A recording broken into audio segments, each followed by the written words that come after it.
Drafting Archetypes is brought to you by Grey Viking Games. Check them out with our affiliate code link in the description. Hi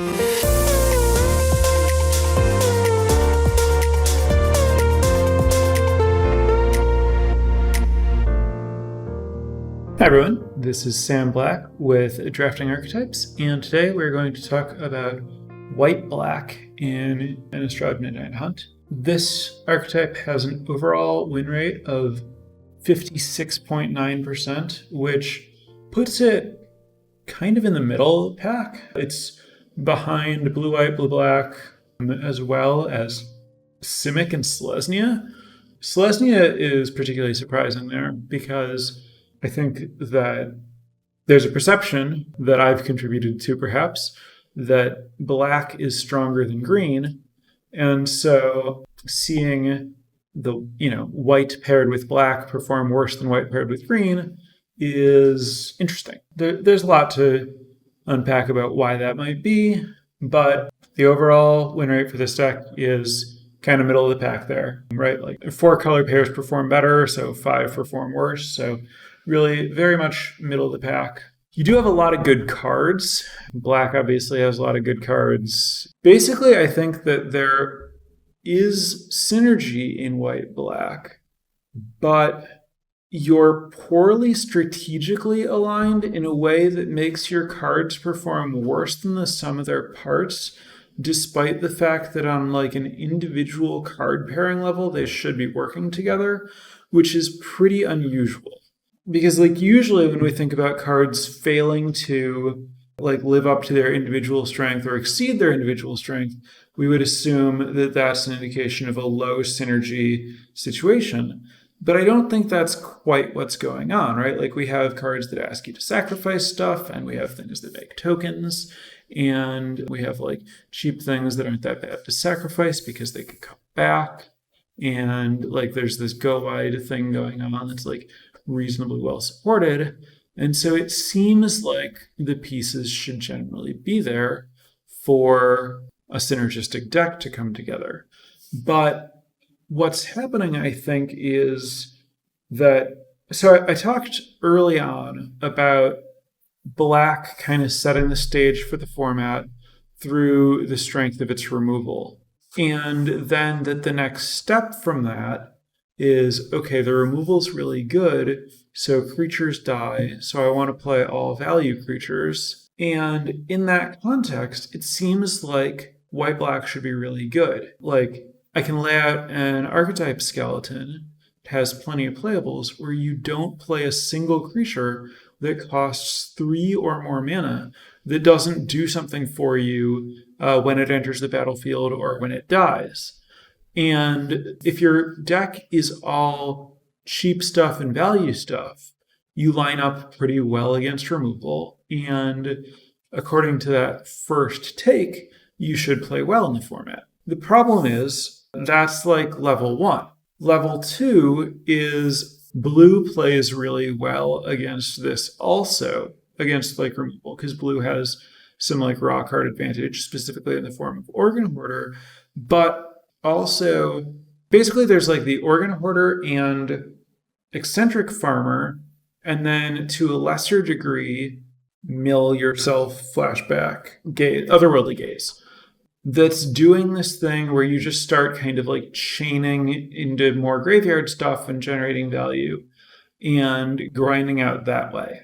The kind of perpetual grind that blue, blue-green, blue-white enables exceeds the card plus token, or card plus life swing, or card plus +1 counters, or +1/+1 counters.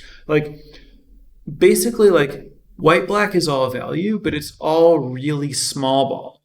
And the value that's offered to decks that do graveyard things and use flashback and use disturb in a robust way is more potent than the incremental grinding of white-black. And this is actually not totally unique to this format. This is kind of a fundamental dynamic that we see repeated with white-black against blue kind of across the board in Limited or arguably in Magic in general, where white and black has a lot of just like small ball, little value, grind you out type stuff. But blue has the like real card draw engines, real actual card advantage type stuff. And when white black is doing a bunch of small ball grindy stuff, it's not that hard for like a real engine or real card advantage to go over the top of that.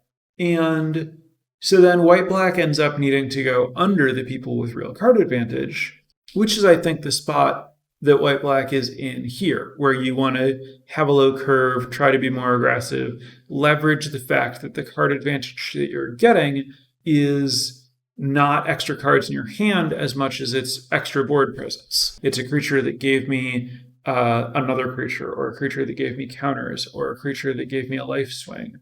And so kind of leveraging the fact that you're getting a more immediate on the board kind of payoff to pressure your opponent before they can do their like actual card quantity over the top grinding.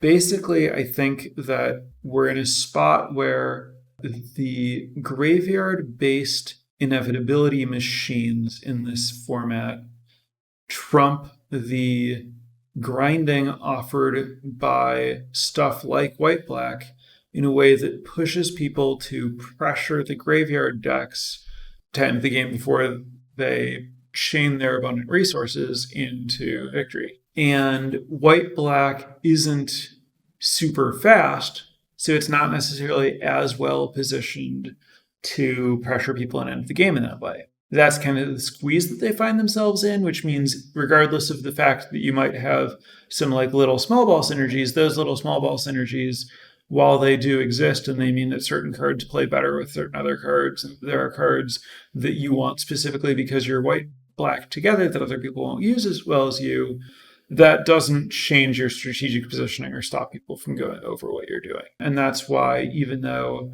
there are a bunch of like independently good cards, they're not better than some of their parts because they're all kind of like playing the same game, and it's not necessarily a game that beats everyone. That, I think, is my assessment of what's going on a big picture level.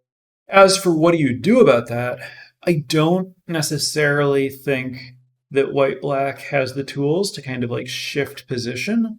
It basically just has like cards that do the things that it does better or worse. And so you're really just looking for the good cards. And there are a lot of good cards available, and when white-black is open, you can have a lot of them. But it really comes down to just, well, if you want your white-black to be successful, you need to have good white and black cards. Like, all of your white-black decks want Morbid Opportunist. They all want Ambitious Farmhand. They all want Ecstatic Awakener. They all want Lunarch Veteran and Diregraph Horde, Flesh Taker.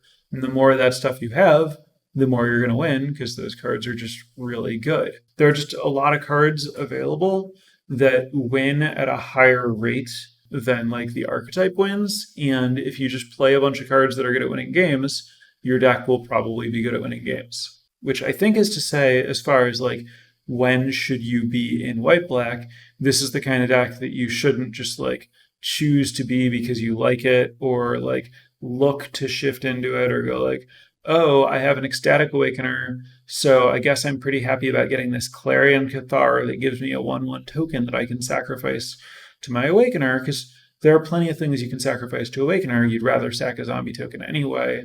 You don't need to pair Ecstatic Awakener. Like, Ecstatic Awakener is a kind of card that historically in Innistrad type formats would want to be part of this like white-black dead humans thing, where like white's good at making tokens, black sacrifices them. But because blue has stepped into this expendable token space so much, you just don't need to be white to do it. And in fact, you'd rather be blue to get your fodder. I think just a big part of what's happened is that blue got into the fodder game, and it kind of stole the unique functionality of white with black in an Innistrad environment that involves like more sacrificing than most non-Innistrad sets do. And that kind of left white-black out in the cold.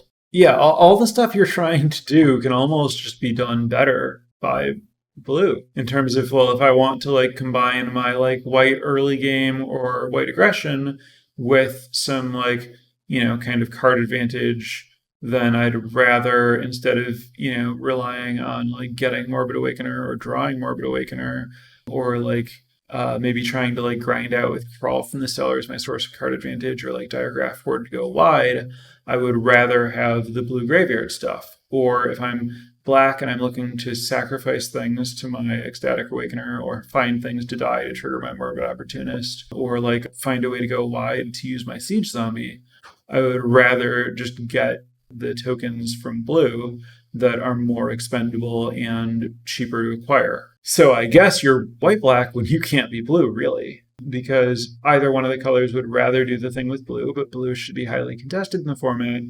And maybe you're in a spot where, well, what I want to be doing with either my white cards or my black cards that would be done well with blue is the next black is like the missing color. I have white cards.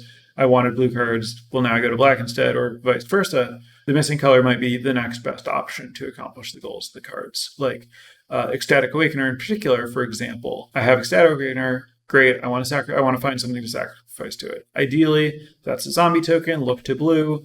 Blue's cut. All right, what's the next best thing I can sacrifice? If not a zombie token, probably a human token. Look to white to get that human token. And it is harder to use Ecstatic Awakener with red or green than with blue or white. It's kind of weird that this whole archetype to me feels a little bit like it's a second best case, but I think that's the position that makes sense to me, both in terms of just thinking about what the cards are doing and thinking about win rates and what succeeds in this format. Now, obviously, the spot where you take this and blue isn't obviously like it's not always going to be the case that it's like, well, I was desperately looking for a blue card and couldn't find one, or I started off blue and it was cut and I had to shift. There are things that can put you in white black, like, oh, this is Lysa. It's the like better Baneslayer Angel that's hard to cast, but makes your creatures come back in addition to being a 4/5 flying lifelink. That card is a good reason to be white black. But that's kind of what I'm saying about you need just like really high card quality is the thing that gets you in here. And often that's going to be, well, I got past a Flesh Taker or a Rite of Oblivion. Both of those cards are really good. So if you see either one of them, it's a good reason to be white black. But kind of what I'm saying is like both of the gold cards are really, really strong. But despite that, like white black doesn't play better than the other archetypes. And that's kind of weird, right? Like often the reason to be a particular color pair is that you get like good uncommons. But like Rite of Oblivion and Flesh Taker are both stronger than like Faithful Mending. They're both stronger than Corpse, whatever the blue-black flashback card is, Corpse Coupling. So you're getting at the like, and then obviously also Lysa. Like all the gold cards you're getting are great. They're basically better than the gold cards that any other color pair are offering. And you have like synergies with commons that I've talked about, but it still just doesn't strategically put you in a better position than these other color pairs. But again, it's just a lot of raw card quality that's there. And so if it's open and you can get just like the good gold cards, and then white and black both have a lot of really good uncommons. In black, you get like Morbid Opportunist, which is the 2 and a black 3/1 that draws a card the first time a creature dies each turn. You get Foul Play, which is the removal spell that kills a creature with power 2 or less and makes a clue for 2 mana, 1 and black sorcery. Dreadhound, the 4 black 6/6 mill 3. Whenever a creature goes to a graveyard, deal 1 to your opponent. And then in white, you get like Ambitious Farmhand, 2 mana 1/1, search for plains. Coven, spend 3 mana, make it a 3/3 lifelink permanently. You get Gavany Dawnguard, the 3/3 for 3 that starts the day-night cycle, and whenever it flips, you get to look for a card and put it in your hand. You get Dualcraft Trainer, the Coven 3/3 that gives something first, double strike. These are a bunch of solid uncommons. And then, you get just like the good commons in black that are the draws to, blue, black, and all that. You get, your Ecstatic Awakeners, your Diagraph Horde, and then just like the great removal suite And all of that stuff plays well in this format. And like in white, you get Lunarch Veteran, which, you're still making tokens and you're like sacrificing it and then getting value off the back half. And then you get your like Search Party Captain on all the good white 4-drops, being like Clarion Cathar and Gavany Silversmith going with the Search Party Captain. There is an issue, I guess, with both of these colors. The 2 and 3 mana commons are a little bit unexciting. Siege Zombie plays pretty well because you're going wide with like, assorted tokens. But like the next most successful 2-drop in this color combination is actually Cathar Commando, the 3/1 for 2 with flash that sacrifices to disenchant, performing better than like Candle, whatever it is, which the Coven gets flyer thing, or like Novice Occultist, the 1/2 that draws a card when it dies. None of these cards are very exciting. You have to play some 2-drops, but they're all kind of whatever. And then at 3, you have like the best performing 3 mana common in this archetype is Arrogant Outlaw, which is surprising because it's not very good, but also surprising in a funny way where it's like, oh, it's like Vampire Spawn, where this card is so much worse than Vampire Spawn that we kind of write it off. Then it overperforms in an archetype that has a bunch of like, playable 1 and 2 drops and like can push damage reasonably easily with like Siege Zombie and stuff. And it's like, oh, okay. Well, I guess if it's going to be, doing the Vampire Spawn pretty often, I guess it's not that weird that it's not a bad card, because we do know that Drain for 2 is kind of better than it looks. And then Hobbling Zombie as kind of another way to make tokens and stuff. But the 2 and 3 mana spot is definitely where this deck suffers. You have, I mentioned Ecstatic Awakener and Lunarch Veteran. You also have Gavany Trapper at 1. You have more than you could want at 4. You have Diregraph for it at 5, and if that's not good enough, it's not bad to also play the Griff. But you end up playing some filler at 2 and 3. And one thing that we see there is Unruly Mob getting play because of his synergies with things, but then we have a good amount of data that says that Unruly Mob is a trap and you shouldn't put it in your deck, and it's not good. But the same thing happens where there are just a lot of bad 3s that end up getting played because there aren't very many 3s. And so we see like a really low game and hand win rate for a bunch of like 3s that where they're, when I do my search on 17 lands to see what cards are people playing a lot and losing with, and it's just a bunch of 3-drops that people play because they don't have better options, but the cards are really bad, like Shady Traveler, which is the Menace Werewolf that flips into a 4/4 Menace, 2/3 front side. Ritual Guardian, which is the 3/2 Coven gets lifelink. Celestis Sanctifier, which is the 3/2 that looks at 2 cards and puts 1 in your graveyard when you flip between day and night. None of those cards are any good, but like it's not like I'm thrilled to be putting Arrogant Outlaws or Hobbling Zombies in my deck, and I probably want something that costs 3, so here we go. I think the actual solution to this problem is, according to the data, to play No Way Out a little bit more than you would otherwise be inclined to. No Way Out has a much better win percentage, like much better than those like bad creatures. And I personally have found myself a little bit down on No Way Out in blue-black, but that makes sense because blue has a bunch of good 3s. Blue has Falcon Abomination and Flip Switch, and then at uncommon you have the Archivist, and you would just rather play those, and you end up not really having room for No Way Out. Whereas if you are white-black and you don't have good 3s, then you might as well just play No Way Out and get some cards out of your opponent's hand and get a token that you can sacrifice instead of playing a creature that's, not great in combat anyway, and mostly just there to be a body. Just get your expendable body that you can use for the stuff you're trying to use things for, and don't waste a card on it. I guess while I'm talking about traps, I will also mention Murkrat Behemoth and Flare of Faith and Candle Trap and Homestead Courage as other cards that you should really be avoiding in this archetype. These are things that people play, reasonably more often than their win rates would suggest they should.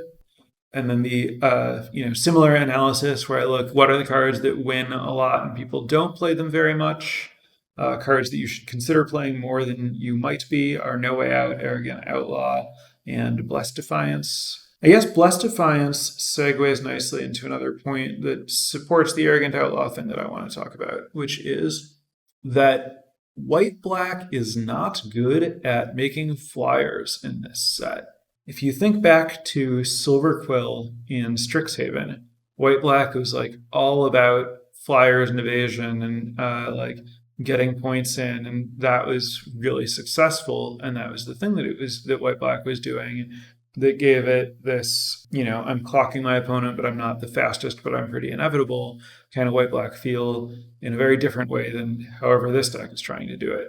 Here, like your flyers are like, well, my Lunarch Veteran will die and I'll get a 1/1, or maybe I'll play a Morning Patrol and it'll die and I'll get a 2/1 flyer, or maybe I'll make a bat from my Bat Whisperer, or maybe I'll spend 5 mana for a 3/4 flyer. But you don't, or maybe my 2-drop will pick up flying on my turn to hit you for 2. But you don't have a lot of flying, and you're not very good at blocking opposing flyers. And given that you're looking to play a little bit of a longer game, you're definitely trying to like set up and play like a large game, go kind of wide, get to the point where you have mana to use your Gavany Trapper after having kind of played out your hand. The life gain stuff goes a long way to not just like dying to an opposing random, 2/2 flyer or something. So that's one of the spots where like Arrogant Outlaw and Blessed Defiance help out. And the fact that you don't have evasion in this archetype is part of why Candletrap struggles, because the part where you make your opponent's creature have defender, that defender does meaningfully get in the way of you starting to push a little bit of damage because you're attacking on the ground instead of in the air. Not a big deal, but that's a factor. And then obviously just like so Candletrap and Silverbolt both don't do well in white-black. And I would point to, you don't want to play a lot of removal. Black has good removal, so you don't need to use the white artifact bad removal spells. You want to be playing Eaten Alive, Olivia's Midnight Hunt, Defenestrate, Foul Play, Rite of Oblivion, Infernal Grasp. You just have plenty of removal without going to the tier down outside of black. Following on the removal point, it's also just dangerous to play too much removal in this format for all the reasons that I've talked about how the format's kind of defined by trying to make your opponent's removal not that good. So you want, enough to get by, get rid of their like few important things, but mostly just like, I'm going to have some 3/3s and 4/4s, and I'm going to attack with those after killing the couple creatures that are big enough to block. Or maybe I, get shut down and I just win with Siege Zombie anyway or something, as long as I can stay alive. And I maybe don't need to kill your threat because I have a Lunarch Veteran and I can gain life that's going to outpace it, or I have a Gavany Trapper or whatever. When I've talked about like large games and small games, I think white-black is definitely a large game deck. You have a bunch of like go wide type stuff. You have tappers. You have Siege Zombie. You're pretty happy if there's a board stall and you're just kind of like doing that stuff. And then like, you get this big crowded board, and then you eventually draw your like Flesh Taker, and you can start attacking with you when you have a bunch of like objects around to make combat awkward for your opponent. And then given that you want a large board, obviously removal spells that make the game smaller doesn't necessarily, if you have too much of that, you end up playing into the blue game that you're losing, where you're just like 1/1 you, 1/1 you, get a tiny edge from this like random token or whatever, and they're like, okay, cool, we've played a long game, you cleared the board, I'm going to draw a bunch of cards and start attacking with my Organ Hoarders. All right, you got me. So you want to use removal sparingly and only play the really good removal if you can have access to good removal, which you should, because if you don't, you probably shouldn't be in this archetype. I think that's basically the story here. Is there's a bunch of good cards available. You need to just make sure you have them, because so much of the power of this format is coming from the graveyard. And while you have some of that like graveyard stuff, you have, your Lunarch Veterans and your Crawl from the Cellars and everything, you don't have anything that's enabling the graveyard. You just have to like hope your opponent trades off or something or kills your guys, and then you can use a little bit of that, but you're not getting an engine out of the graveyard the way a lot of decks are. And the one kind of like saving grace is you have a bunch of graveyard hate, so you can try to force your opponent to play fair. And that's kind of the spot that white black in general tries to excel, is like cut off my opponent's plan and sources of card advantage, discard and removal and stuff that's generally designed to like break up their engines and stuff. But I just think that it's hard. It's hard to break up their engines, and you can kind of like slow them down a little bit, but it's really hard to make their decks like not function. So you end up needing to, at some point get to the point where it's just like, here's the thing my deck does, here's the thing your deck does, let's see how those line up. I'm going to say that covers my lecture, and I want to take a minute here. Obviously, where we're going with this is anyone here in Twitch chat with any questions, hit me. Happy to cover anything I haven't talked about, whether you've already asked or not. While I'm waiting for that, thank you very much, Adam, Don, and Wanderflame, my new patrons over at patreon.com/draftingarchetypes. Really appreciate the support. For anyone else who's thinking about that, wants to head over to our website, check out the offerings there, see if you want to support the program. I've mentioned getting notes for the shows and getting to vote on next topics. One thing that we offer that I often forget to mention, you also get access to my full 17 lands data, logs for all of my drafts ever and all of my games, all of that, if you ever want to check out how I'm approaching the format in a really precise detail. You can look at every turn I've ever played. So just want to, I think I've failed to mention that one, so I figured I should at some point. As for questions, do I like Borrowed Time in white-black? It's fine. I mean, it's a strong card. I would say there's the same situation that there is with all of the, like, just every removal spell is slightly discounted in white-black because there are so many other options, but it is a strong card. I do talk about how I don't like enchantments that remove things because they're kind of like sorcery speed by nature and they can get destroyed.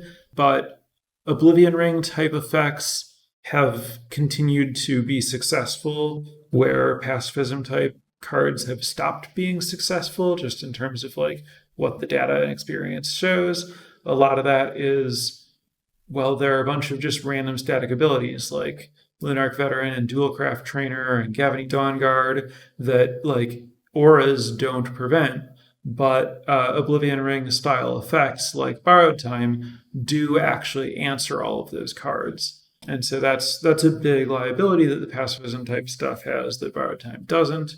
So I do think that, enchantment removal is rare enough, and having the versatile hard answer to anything is good enough that it's a strong card, even though it's sorcery and even though it technically can't get destroyed and stuff. So good, nothing special, just, in line with other good removal.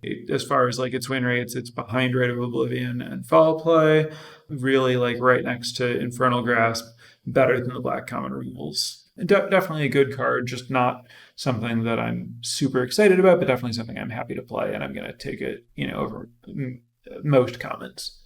Next question is about white-black aggressive rather than like grindy white-black.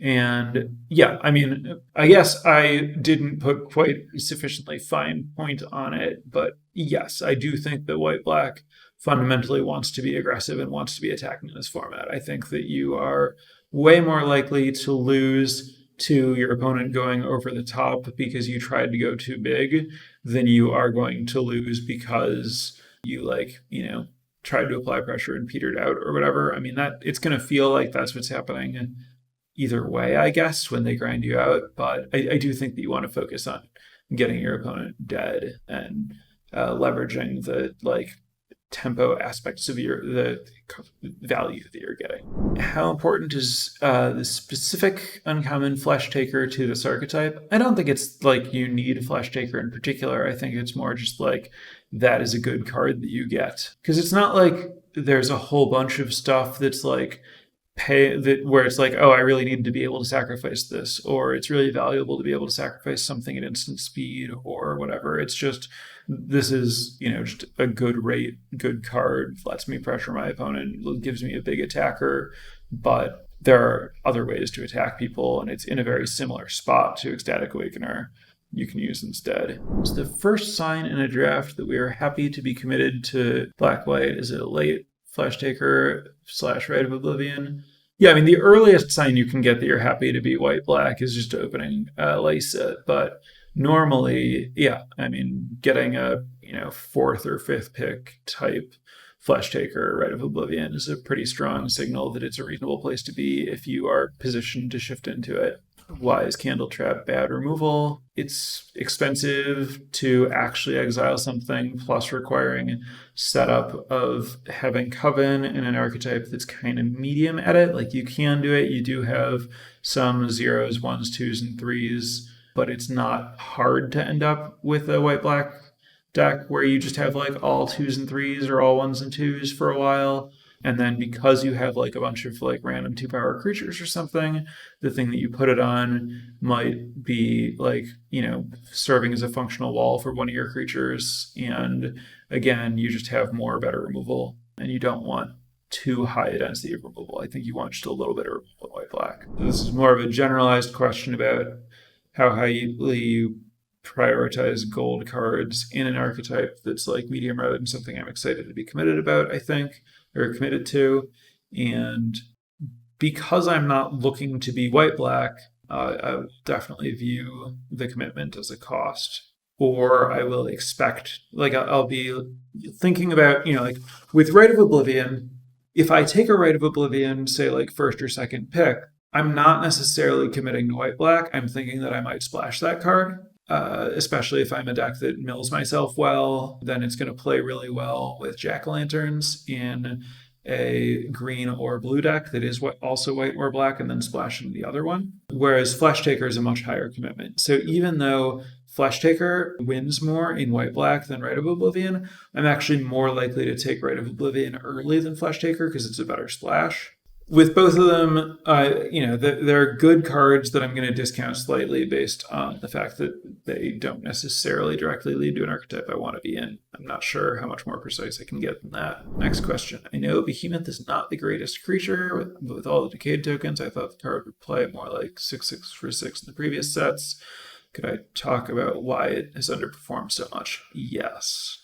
The reason that it has underperformed so much is because a 6/6 for 6 is awful in this format. There was actually a 6/6 for 6 in original Innistrad that was like wildly unplayable. The nature of kind of Innistrad sets in general is pretty punishing to huge creatures. There are just like a lot of tokens around that can block them, a lot of really good removal, a lot of synergistic stuff happening that they don't participate in. And then this set goes much further on the good hard removal that's pretty agnostic about the size of the creature that it's killing. And also, while it's very easy to have a creature to sacrifice to Murkrat Behemoth, there's also just other stuff you can do with that creature, so it's not free to sacrifice it. And so you're going down something plus a bunch of mana to invest in a single body that can get killed. And basically, I don't want to invest 5 mana in a single body, regardless of whether I have to pay an additional cost. I want to get, like, if I'm going to put that much mana into a card, I want to get immediate value. I want to get 2 tokens off Diregraph Horde, or I want to just, kill my opponent the turn it came into play by alpha striking with Dreadhound. I don't want just some, big idiot that dies to removal. I get that there's, the meme about Baneslayer is bad because Doomblade, but in this format, it's just really true that I don't want to invest that much mana in a single body. There are just better things you can do. Next up, I've had a few drafts where good black creatures are open, Diregraph Horde / Awakener, but I see no removal. Does that mean I should be particularly avoiding black-white or discounting how open black actually is? I also have had some drafts recently where I've ended up in black decks and not had removal because I value the removal a little bit lower than other people. Like, I'm not looking to first pick black removal, and I think a bunch of people still do, and I just don't have it. Does that mean that you should be avoiding it or doing something differently? My personal take is sometimes you'll just not have removal, and that's okay. You can just beat people by going wide with, siege zombie them for a while with some zombie tokens that you got from your Diregraph Hordes, and then alpha strike, or, tap down their guys with Gavany Trapper, or make a big creature with Ecstatic Awakener and Gavany Silversmith or whatever. I'm not like that attached to having removal. Sometimes I'd add bomb, but whatever.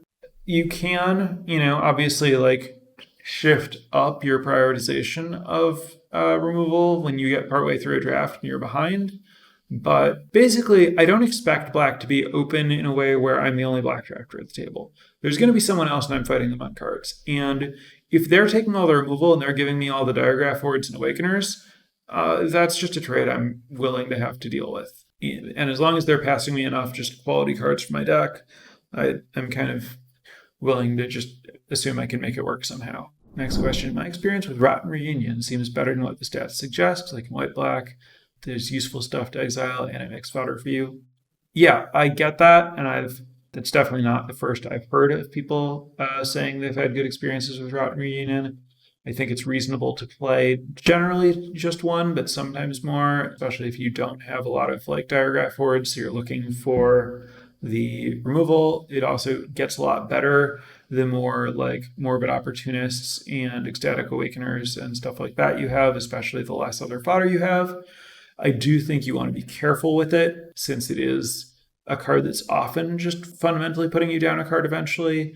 But I do think that it's like a reasonable way to get stuff to sacrifice if your deck is really in the market for more stuff to sacrifice. Next question: how much do you count Awakener toward the 3-drop slot? It really depends on how good you are at making a creature that you want to sacrifice for 1 or 2 mana. Once you're talking about like, does this Ecstatic Awakener let me curve out?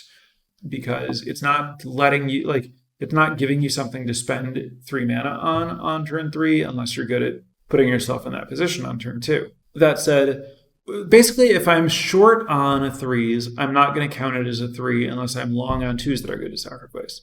If I'm long on 3s, I'm going to note that, I'm going to play a 3, and then I'm going to play another 3, and then I'm going to play another 3, and when am I going to find the mana to use my Ecstatic Awakener?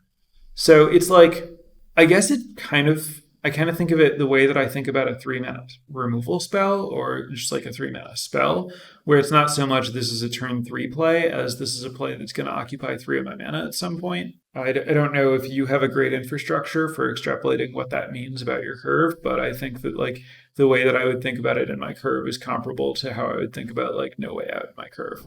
Next question: Bat Whisperer ranks high in the archetype. Is that because of the flyer, just an extra body to sacrifice? I would suggest that Bat Whisperer also ranks kind of high in blue-black. It's just not a bad card. Like, it kind of looks like a bad card, but it's actually a fine card. It struggles in both places just because there are so many good 4s, and it's kind of like borderline / on the fence good 4, but it's not a bad card. If you are looking for a 4, there's nothing wrong with putting it in your deck. And that's kind of just true regardless of what color combination you are. I think it's totally fine in literally every black color combination as just like an okay rate 4-drop. Just, it gives you, 5/3 worth of stats across different bodies with a little bit of keyword action. Then that's a fine rate. Next question: what creature versus spell counts should we target in white-black? I don't tend to think about things in that way, but relatively high creature count, like 15-ish creatures, I want to say 15 plus. I would start getting, it's one of those archetypes where I'd get really worried if I were at or below 13, when I often don't worry much about that kind of thing.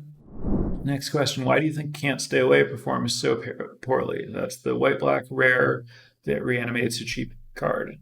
So I mentioned that white-black can use its graveyard, but where it really struggles compared to other color combinations in this format is that it's not enabling the graveyard. This is basically just a more narrow, worse Crawl from the Cellar, because you're spending an extra mana up front. You can't get a large discount in terms of total mana you spend on it because you can only get a cheap creature, and you don't get the +1/+1 counter. And I mean, it's a gold rare instead of a common that you can kind of get whenever. But like, a lot of what you want to do with Crawl from the Cellar is get back like a bomb or powerful creature kind of like later in the game, and the savings that you ultimately get in getting the creature back into play don't really come close to making up for the flexibility of the like readily available mediocre common. Is there a place for Cathar's Call in white-black deck with a strong sack theme? No. If this set is kind of like defined by good removal, then auras that don't protect the creature you put it on or give you substantial immediate value wouldn't be expected to do well because you just get 2 for 1. And we see that with Cathar's Call and especially the Unruly Mob enchantment performing just absolutely horribly. Next question, how good is Morning Patrol? Feels mediocre in blue-white and maybe worse than filler in black-white. Should we be playing No Way Out over this card? Yes, the stats pretty strongly indicate that you should be playing No Way Out over Morning Patrol. Morning Patrol is kind of like late string filler. Like you would rather play any of the, you would rather play Arrogant Outlaw or Hobbling Zombie or No Way Out or Good Uncommons, but it's better than Shady Traveler and Ritual Guardian and Celestia Sanctifier. So it's kind of like middle of the road of the 3-drops that exist, but that's because so many of the 3-drops that exist are really bad. The sets just doesn't give you a good rate at 3 relative to what it offers. Like you just get so much more for the extra mana at 4, and you don't get very much for paying 3 than you get for paying 2 across like most of these creatures. So they just aren't very good. And that's just how the curve ends up working out. Really, you just want 2-drops and Search Party Captains so you don't have to play 3s. Next question, is it bad to play multiple trappers because they could tie up too much of your mana? I think so. Yes. I like to be careful about how many trappers I'm playing. I considerably discount my priority of each additional trapper. I'm going to wrap it up there. So that's Black-White. Thanks for listening, everyone. And I will be back next week with whatever it is people want me to talk about. Yep. Have a good week and bye.